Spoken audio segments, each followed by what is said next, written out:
저와 한 절씩 교독하시겠습니다. 예수께서 이 말씀을 마치시고 갈릴리를 떠나 요단강 건너 유대 지경에 이르시니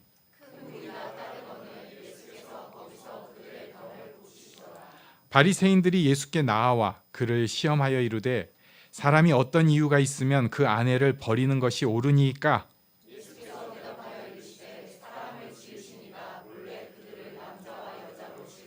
말씀하시기를 그러므로 사람이 그 부모를 떠나서 아내에게 합하여 그 둘이 한 몸이 될지니라 하신 것을 읽지 못하였느냐?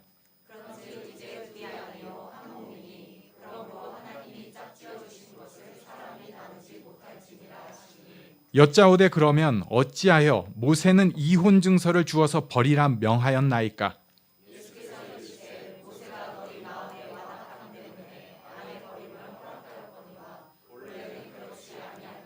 내가 너희에게 말하노니 누구든지 음행한 이유 외에 아내를 버리고 다른 데 장가드는 자는 간음함이니라.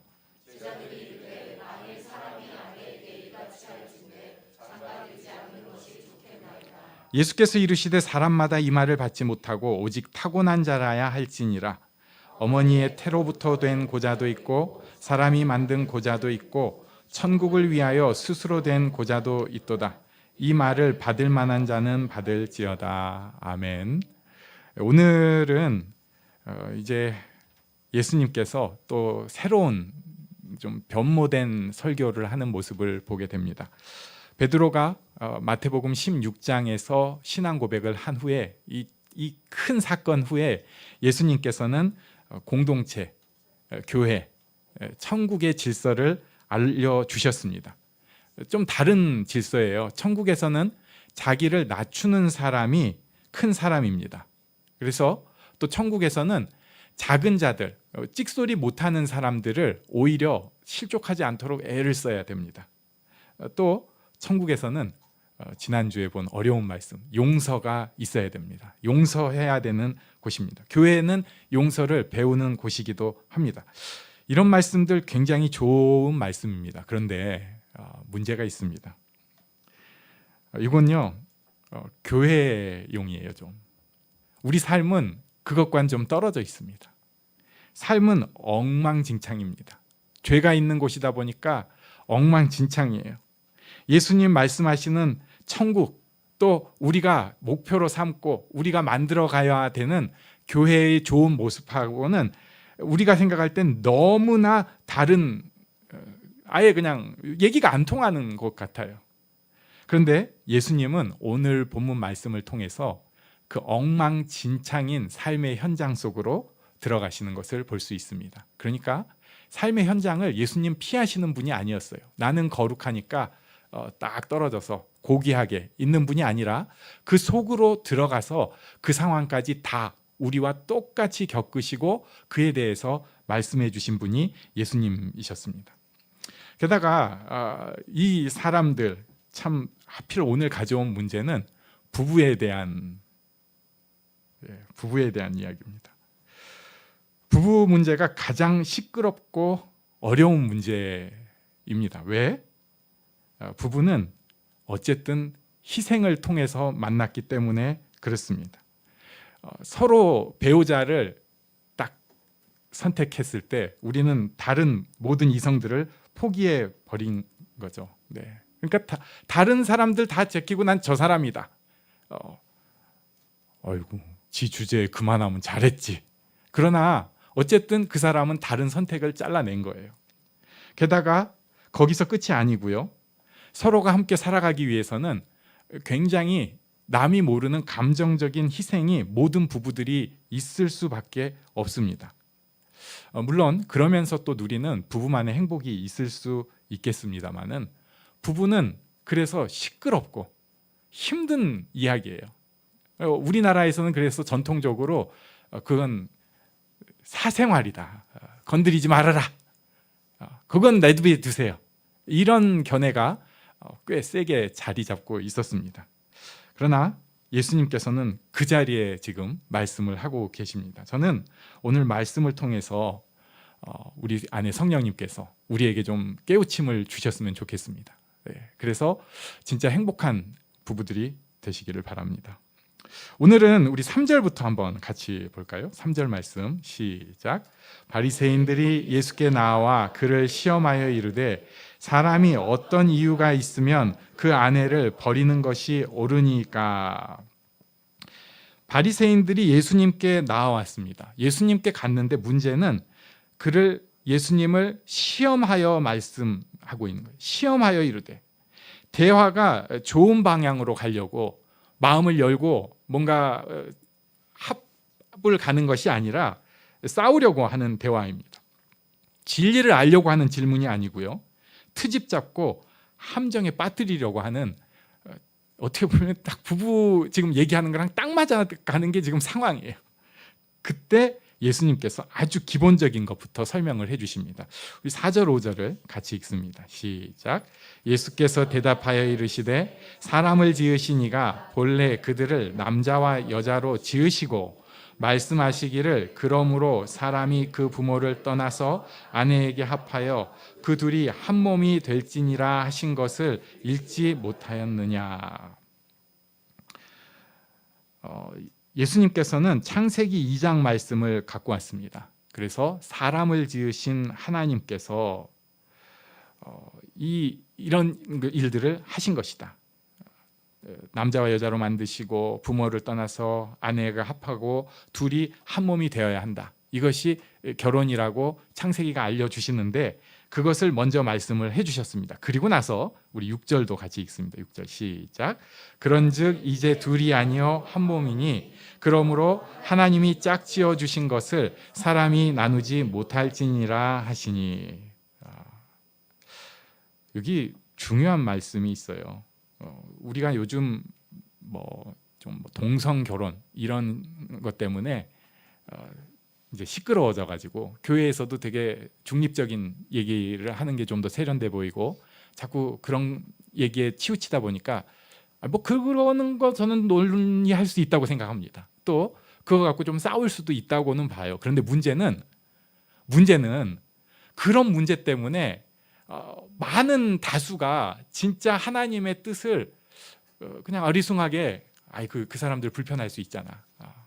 교회에서 여러 종류의 사람이 있는데 그 사람들 불편할 수 있잖아 하고 귀중한 말씀을 우리가 꼭 따라야 되는 말씀을 놓쳐버리는 건 그건 안 된다고 생각해요.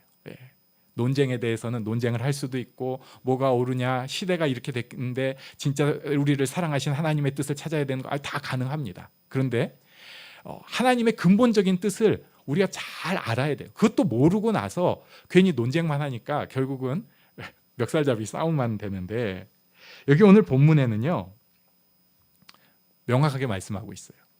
부부는 결혼은 인간에게 속한 것 아니라는 거예요. 그저 남녀가 좋아서 사회적으로 합의를 가져서 같이 사는 것 같지만 그러나 부부는 결혼은 하나님께서 만드신 것입니다. 하나님이 만들어 주신 거예요. 하나님이 짝지어 주신 것이니까 사람이 나누어서는 안 된다. 이렇게 그냥 선언을 해주세요. 이것도 현실하고는 너무 먼 말씀 같습니다. 환상의 얘기 같아요. 왜? 우리가 다 속고 살아서 그렇습니다. 우리는 어쩌다가 그 사람 우연히 만나서 결혼한 게 아니고요. 또 조건 따지고 이왕이면 다왕침하다. 요거는 좀 아쉬운 면이 있지만 나도 100점은 아니니까 양보하고 그래서 결혼한 게 아니고요. 부부는 하나님께서 만들어 주신 것입니다. 그리고 나서 그 한 몸으로 만들어 버리셨어요.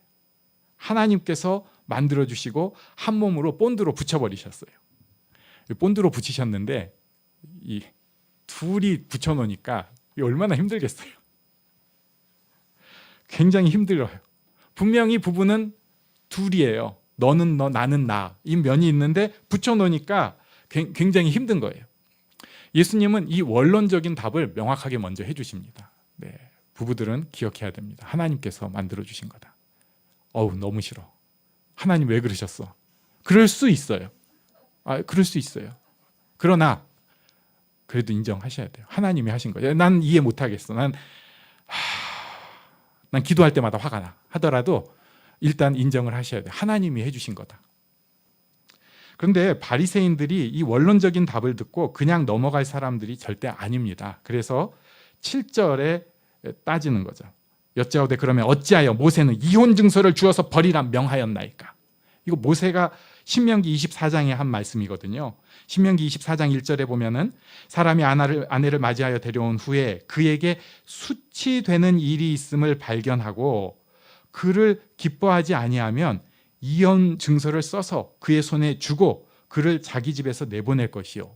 이 모세가, 그러니까 하나님께서 이렇게 말씀하시지 않았냐. 하나님이 이렇게 말씀하셨는데 왜 당신은 지금 이거 나누지 못하냐 이런 얘기를 하느냐라고 하는데, 여기서 일단 신명기 24장을 먼저 좀 보고 가야 됩니다. 왜 이혼 증서를 써주라고 했을까? 이거는요, 여자가 남자에게 묶이지 않았다는 증명서입니다. 그러니까 이 여자가 다른 데 시집 갈 수 있는 증명서인 거예요. 이게 야 써주고 치워버려 이 뜻이 아니라 그냥 치우면 안 돼. 증명서 쓰고 그 여자가 자유롭게 해줘야 돼. 이렇게 한 거예요. 그러니까 지금하고는 다른 시대, 여자들을 소유물로 여기는 시대인데도 그들을 그렇게 여기면 안 된다. 그들이 살게 해줘야 된다는 그런 말씀이에요. 그래서 여기 신명기 24장에 보면은 3절에 4절에 보면은 나가서 다른 아내가 됐다가 또 그 남편이 뭐 죽거나 또 내보냈어요. 그러면은 원래 남편이 그래? 데려와 해가지고 다시 데려오면 안 된다고 해요. 왜? 아내를 그런 식으로 뭐 쳤다가 지나고 보니까 좀 다시 생각나니까 불러? 이거 안 된다는 거예요. 그런 식으로 대우하지 말아라. 그리고 5절에 보면은 굉장히 중요한 말씀이 있습니다. 여기는 우리 같이 읽어보겠습니다. 시작. 사람이 새로이 아내를 맞이하였으면 그를 군대로 내보내지 말 것이요 아무 직무도 그에게 맡기지 말 것이며 그는 1년 동안 한가하게 집에 있으면서 그가 맞이한 아내를 즐겁게 할지니라. 아멘. 예. 있을 수 없는 일인데 성경적인 거예요. 이 정신은 우리가 가져야 됩니다. 그러니까 지금은 이제 이것을 남편에게만 대한 것이 아니라 아내에게도 대한 거예요. 주변에서 배려를 해주는 거예요. 교회 일도 좀 쉬게 해줘야 돼요. 그러면서 서로가 서로를 섬길 수 있는, 서로를 더 사랑해주고 섬길 수 있는 그런 시간을 가지라는 것입니다. 그러니까 이것은 그렇게 내쳐라 이런 말씀이 아니라 어떻게 하면은 더 보호해주고 더 사랑해주고 이런 말씀인데 예수님께서 그것을 상기시켜 주시는 거예요. 당시로 볼 때 물론 지금도 그런 면이 있다고 봅니다. 저도 여자는 약자였고요. 그래서 여자들이 희생되면서 사이가 유지되는 경향이 많았습니다. 지금도 그렇던데 가정에서도 그랬습니다. 그걸 제가 우리 사회만 볼 때도 뭐 좀 이상하다 하는 건 있었지만 이슬람 가서 보니까 그냥 보이더라고요. 거기서 여자들을 굉장히 말로는 보호한다고 합니다. 여자를 보호하는 거예요. 자꾸 뒤집어 쓰고 집에서 못 나오게 한다고 하는데 사실은 여자를 거의 가둬놓는 거예요.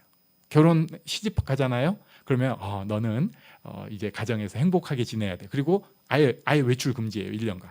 원칙은. 꼼짝도 못해요. 그러다가 애 낳고 나면 그때서 이제 새벽에 좀 나가서 밖에 쓸 정도로.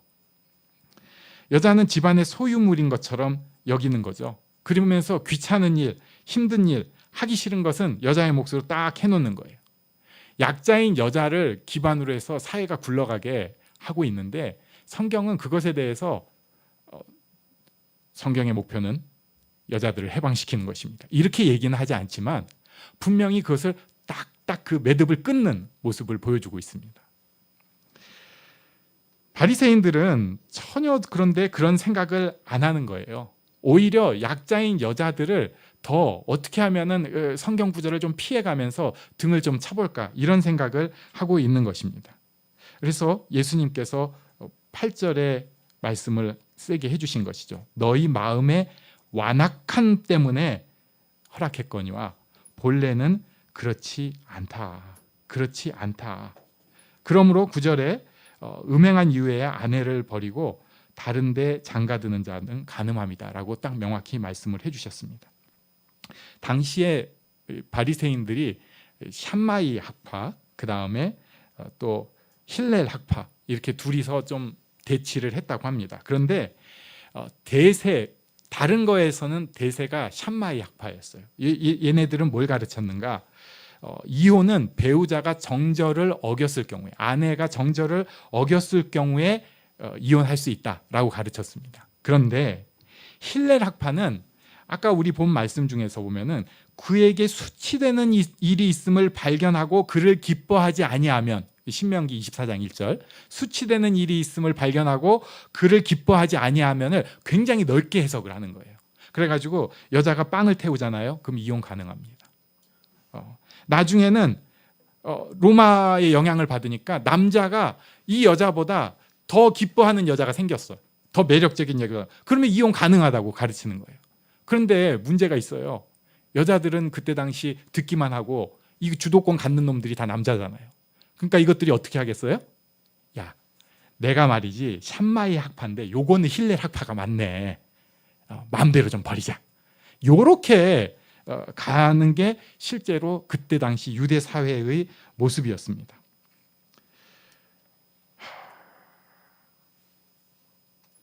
그래서 예수님께서 이거 아니다라고 말씀을 해주신 거예요. 근데 제가 이 말씀을 여기까지 보고 그 다음에 저도 생각을 해봤습니다. 우리가 이런 말씀 보면은 이 말씀도 음행한 이유면 버려도 되는 거네, 이렇게 해석을 하려고 해요. 그러니까 뭔가 공격적으로 트집 잡으려고 해석을 합니다. 그러면서 나는 어떻게든 나는 좀 변호해 보려고, 저 사람이 잘못했잖아 그건, 그러니까 이건 잘라도 돼, 이 생각부터 생각을 하려고 합니다. 이게 바리새인 스타일이에요. 이것은 완악함 때문에 주신 말씀이고 가이드라인과 같은 것입니다. 실제로 부부를 향한 뜻은 너 부정하기만 해, 그럼 갈라선다, 이게 아니잖아요. 결혼할 때 누가 부정하기만 해 갈라선다 이러려고 결혼을 해요? 그거는 가이드라인이고 진짜 그 완악함 때문에 어쩔 수 없을 때 싸울 때 어떤 라인이라고요. 부부에 대한 하나님의 뜻은 에베소서 5장에 있는 말씀입니다. 우리 20절과 21절을 같이 읽겠습니다. 시작. 범사에 우리 주 예수 그리스도의 이름으로 항상 아버지 하나님께 감사하며 그리스도를 경외함으로 피차 복종하라. 아멘. 피차 복종하라. 우리 옆에 계신 분에게 해주십시오. 피차 복종하라. 부부는 피차 복종하는 거예요. 그리고 나서 22절에 복종을 설명을 할 때 아내들이여 자기 남편에게 복종하기를 주께 하듯 하라, 이렇게 나오고요. 그 다음에 25절에 보면은 남편들아 가로 열고 아내 복종하는 것은 아내를 사랑하는 것인데 그게 교회를 사랑하시고 그 교회를 위해서 자기를 주심같이 아내를 복종하는 모습은 그냥 뭐 그 밑에서 잘못했어 이렇게 하는 게 아니라 자기 목숨을 다해서 아내를 사랑하는 게 아내한테 좋은 거다 알려주신 거예요. 여기서 또 한 가지 생각할 게 있습니다. 우리가 왜 완악해집니까? 왜 그래요? 내가 잘하는 줄 알아서 그렇습니다. 나는 웬만치 잘하고 있다는 거예요. 그리고 꼭 이런 식으로 얘기하는 거죠. 객관적으로 보면요, 잣대를 대보면 다 알아요. 사람들한테 두 사람 다 가서 얘기해 보면은 다 제 편 들 수밖에 없어요. 그래가지고 속이 굉장히 억울한 것입니다. 내가 못하는 것은 다 저 사람 탓이에요. 저게 잘못한 거예요. 나는 별 문제 없습니다. 그러니까 완악해지는 것입니다. 그러나 성경의 가르침, 예수님의 가르침은 다릅니다. 지금 우리 부족한 거예요. 남들이 볼 때는 괜찮아 보일, 좋은 남편, 좋은 아내 같아 보일지도 모르겠어요. 그러나 성경의 가르침으로 볼 때는 택도 없는 것입니다. 우리는 다 연약하고 부족하고 부끄러운 존재인 거죠. 자, 그런데 여기 또 한 가지 문제가 있습니다. 그래요. 좋아요. 그런데 한쪽은 내가 부족한 줄 알고 노력을 하는데 한쪽은 지가 잘나가지고 잘못한 게 하나도 없는 사람이에요. 난 그래도 좀 은혜 받고 좀 바뀌어 보려고 애를 쓰는데 이건 점점 막가. 이거 어떻게 해요 이거? 정답은 끝까지 사랑하라. 목사님이 이 자리 와보세요. 그거 돼요? 전 못해요. 네. 여기서 우리가 이제 실제로 성경을 우리 삶에 적용하는 것을 좀 볼 필요가 있습니다. 먼저는 스스로 자기를 좀 알아야 돼요. 내가 지금 뭘 잘하고 있나? 내가 지금 뭘 잘못하고 있나? 그냥 무턱대고 하나님 저를 용서해 주시오가 아니고 내가 지금 남편한테, 내가 지금 아내한테 어떤 면으로 괴롭히고 상처를 주고 있나? 자기가 알아야 됩니다. 전 그런 거 하나도 없어요. 난 다 잘하고 있어. 예. 아시죠? 그 생각이 없는 사람입니다. 알아야 돼요. 그리고 자기 분량을 또 알아야 됩니다. 내가 지금 펌프가 탱크가 요만큼 있어가지고 그걸로 사랑한다고 이렇게 하면은 금방 가닥 나가지고 그냥 파닥파닥한 사람이지, 아니면 그래도 나는 저수지 뒤에 딱 붙여놓고 사랑한다고 계속 섬길 수 있는 사람인지, 아니면 나는 아예 그냥 바닷물 뒤에 딱 엎고 끝까지 당신은 그렇게 가라, 난 끝까지 사랑할 수 있다, 이렇게 할 수 있는 사람인지. 대부분의 사람은 물통 옆에다 갖다 놓고 부어놓고 조금 있으면은 금방 바닥나는 사람입니다. 그걸 알아야죠. 그리고 내가 정말 저수지와 같은 사랑을 될 수 있는 사람이 되어가도록 선포하고 기도하면서, 그러면서 내가 바다 같은 사람으로 사랑하지 못하는 걸 조금 미안해 여길 줄도 알아야죠. 예수님을 정말 바라보는 사람, 예수님 뜻을 생각하는 사람은 다릅니다. 네, 다릅니다. 무턱대고 소문에만 보는 게 아니고요. 굉장히 호구 같은데 그 가운데서 결국은 모든 사람, 서로를 살리는 사람이 되는 거예요. 제자들이 예수님 이 말씀을 듣고 지금 놀래버렸습니다. 그래가지고 10절에 하는 얘기가 뭐라고 하냐면요, 만일 사람이 아내에게 이같이 할진대 차라리 장가들지 않는 것이 좋겠습니다. 이게 뭐냐면요, 마음대로 여자를 못 버리면 차라리 결혼 안 하는 게 낫겠습니다. 이렇게 예수님한테 따지고 있는 거예요. 예? 아니, 서로가 복종하라고요? 내가 지금 잘못한 거 먼저 생각하라고요?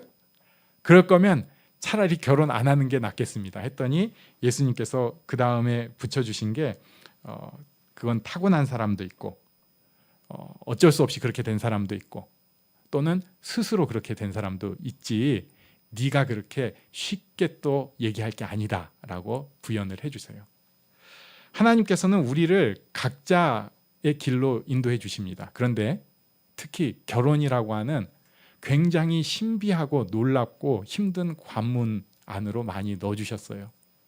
요즘 결혼을 안 하겠다고 하고 우리도 자녀를 시집 장가 보내는 게 불안한 시대이긴 합니다. 그런데 여기서 우리가 첫 번째 놓치지 말아야 될 거, 결혼은 내 맘대로 한 게 아니다. 그거 하나님께서 하신 것이다.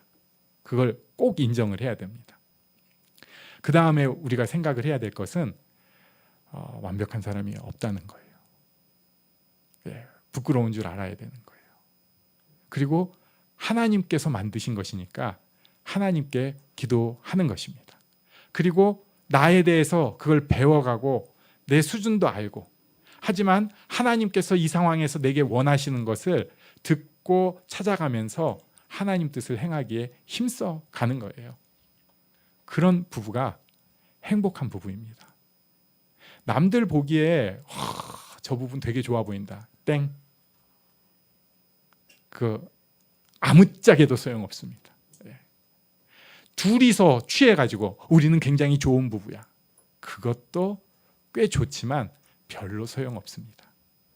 정말로 하나님께서 원하시는 부부의 모습을 우리는 다 이루어가면 좋겠습니다. 이미 결혼하신 분들, 마음에 다 포기한 것 같은 분들, 오늘 기도로 다시 한번 아름다운 부부를 기도하시면 좋겠습니다. 또 결혼하지 아니하신 분들은 하나님, 저는 하나님 뜻을 따르고 싶은데 하나님께서 원하시는 일이 꼭 제 삶 가운데 이루어지게 해주세요.